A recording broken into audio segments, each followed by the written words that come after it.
Hi everybody and welcome to the kitchen. Today we're doing chicken riggies. I have everything sped up here because we got a lot going on. But here we go, getting right into it. Oil in the pan, medium heat, and I have some of the ingredients up on the screen here. I'll have some extra or optional secret ingredients um, that I'll reveal towards the end of the episode, or towards, well, when we get to it. Um, Chopping up an onion here, and I'm gonna put that right into the pan. And then we'll get going on our garlic. Give it a little stir first. With the garlic, what I like to do is chop off the root end and then crush it with the knife. That usually gives you a good release here. I had some trouble with this one, as you can see, but usually it does release pretty easily. I didn't want to smash it too hard because I want to slice them, but if you're going to mince them really fine, it really doesn't matter how hard you smash them.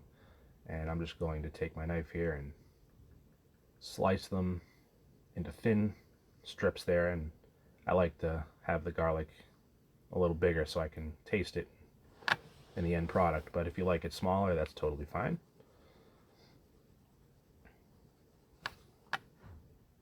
Give it another stir,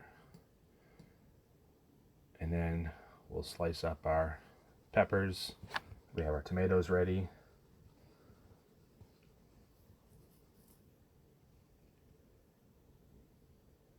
And you can see my peppers are a little wet. I had mine frozen. Got got them at a really good price at the grocery store, and I had too many of them, so I froze them. That's why they're a little extra wet, but it's no big deal.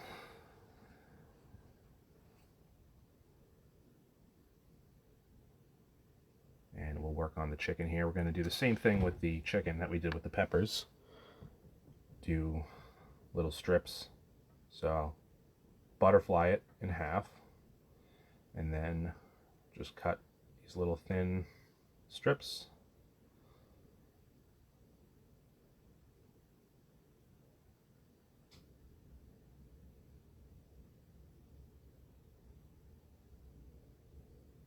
And you want to make them, you know, similar size so they cook pretty evenly. Doesn't have to be too big of a deal. And one of the things that you always want to do when you're working with raw chicken or any raw meat, but especially poultry, always wash your hands well after touching it. You don't want to spread that around. Give your onions another stir, and it's a little dry in there, so I'll add a little more oil, and then I'm putting my garlic in.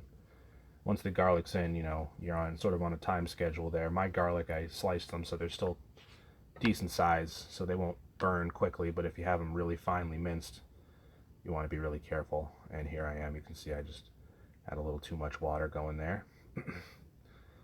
And we have basil and parsley. Basil's fresh. The parsley is from our garden last year, so it's frozen. It was frozen, but it's in that little cup. And what I'll do is take the basil here and bunch it all together and roll it up into a little thing, and that way we can cut it all together nice and evenly. And I'll bunch it up even further here, and then all of it is nice and chopped up pretty even. Give our onions and garlic another stir.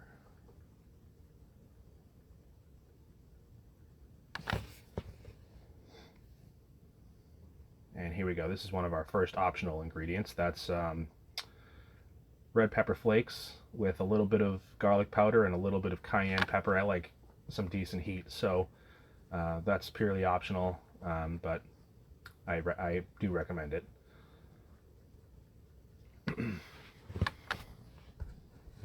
And I'm going to grab here a lemon, and get some lemon zest in there. Again, this is another optional thing, but I do like the lemon zest, the fresh lemon flavor that you get from the zest in my sauce here. So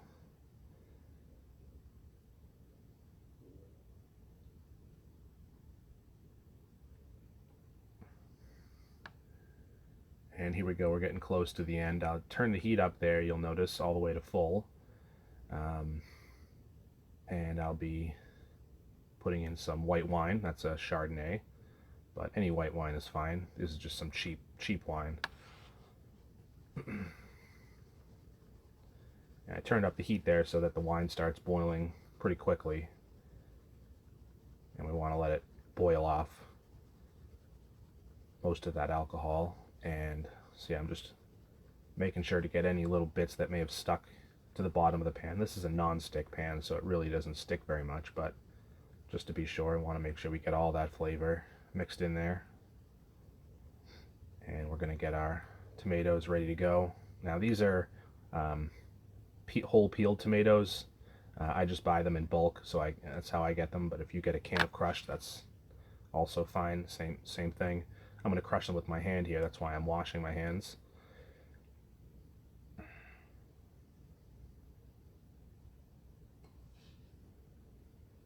want to be as careful as you can not to cross-contaminate anything.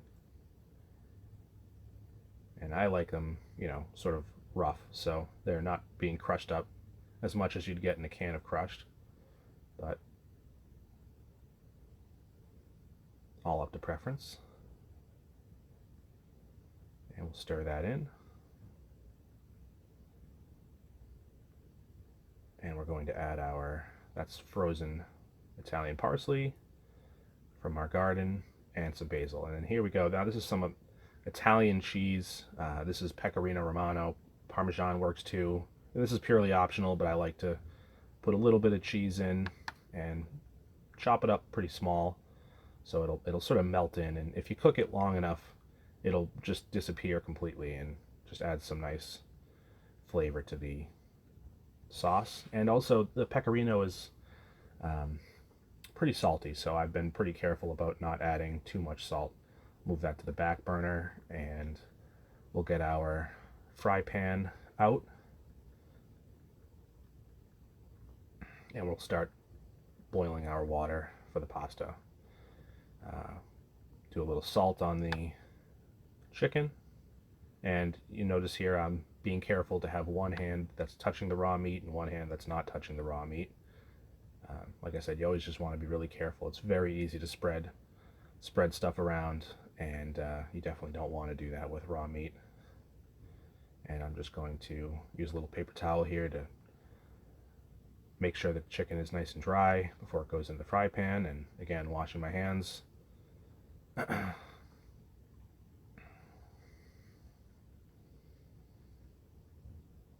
replace my towel there. Make sure to keep stirring, always continually stirring.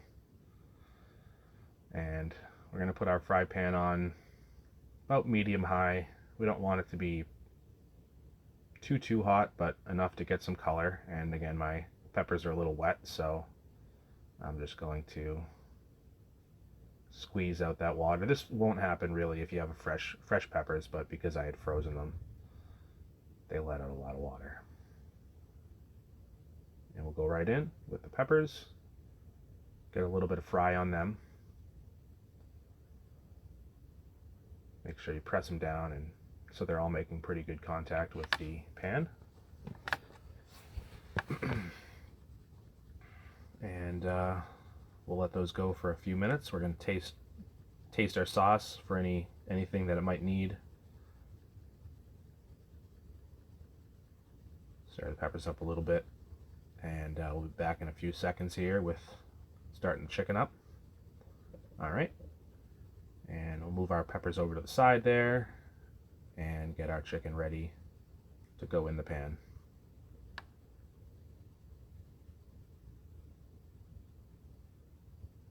And we'll spread it out nice and even. We want to get everything touching the pan if we can. We don't want to necessarily overcrowd the pan, so if your pan is too small, switch it before you put it in. Make sure it's nice and hot. And again, trying to not cross-contaminate anything with the chicken. Wash your hands always after touching it.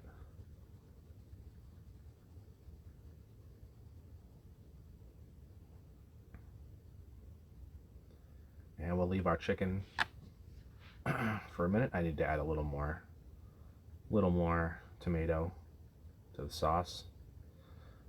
And we'll start stirring up the peppers and chicken. And now we're not looking to necessarily fully cook the chicken here. We just want to get a little bit of color on it. And then we're going to put it in with the sauce and let it finish cooking in there. So it doesn't have to be fully cooked. But we'll let those go a little bit longer here, and then I guess put a little pepper on them as well.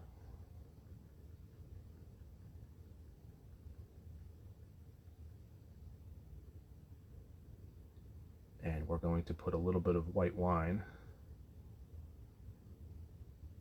Drop our pasta in first, and then I believe put a little bit of white wine into the pan there, just a small amount to get any little bits that are sticking to the bottom of the pan there, any of those brown bits. That's good flavor, so we want to get that off. Scrape all that off, and then we'll just take it all and dump it right in with the sauce.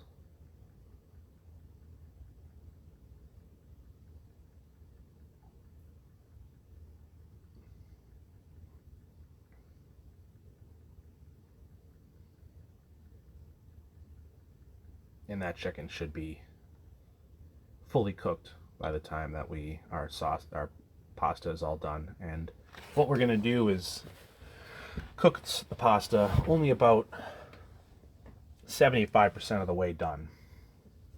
I tasted my sauce and I figured it needed a little more lemon, so this time I'm doing some of the lemon juice. And I dropped a few seeds in there by accident.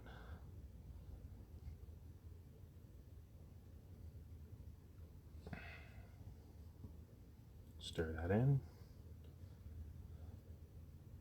And like I said, we want to get the pasta about 75% of the way, and we're going to transfer it to the sauce. So let that finish and put it right in with the sauce.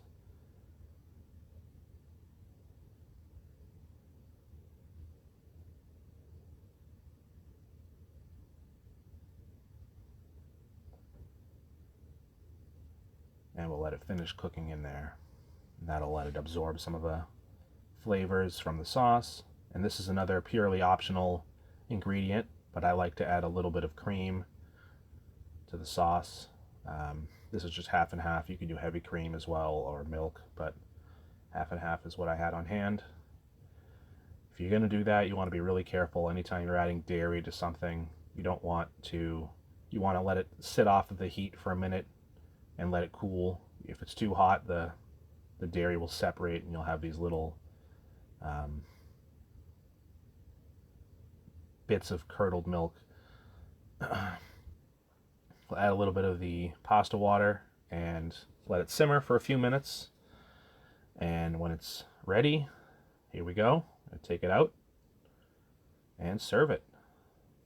And this is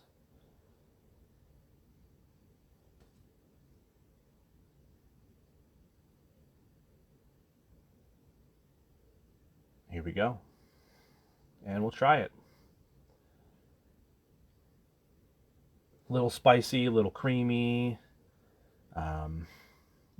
The peppers bring a really nice flavor to the dish. Really, really good. Try it at home. I think you guys are really gonna love it.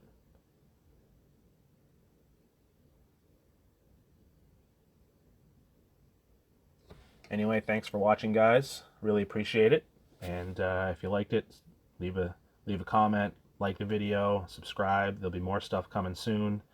And I've been trying to make the video quality a little bit better. So we'll be upping our game there. But anyway, thanks, guys. Appreciate it. Have a good one.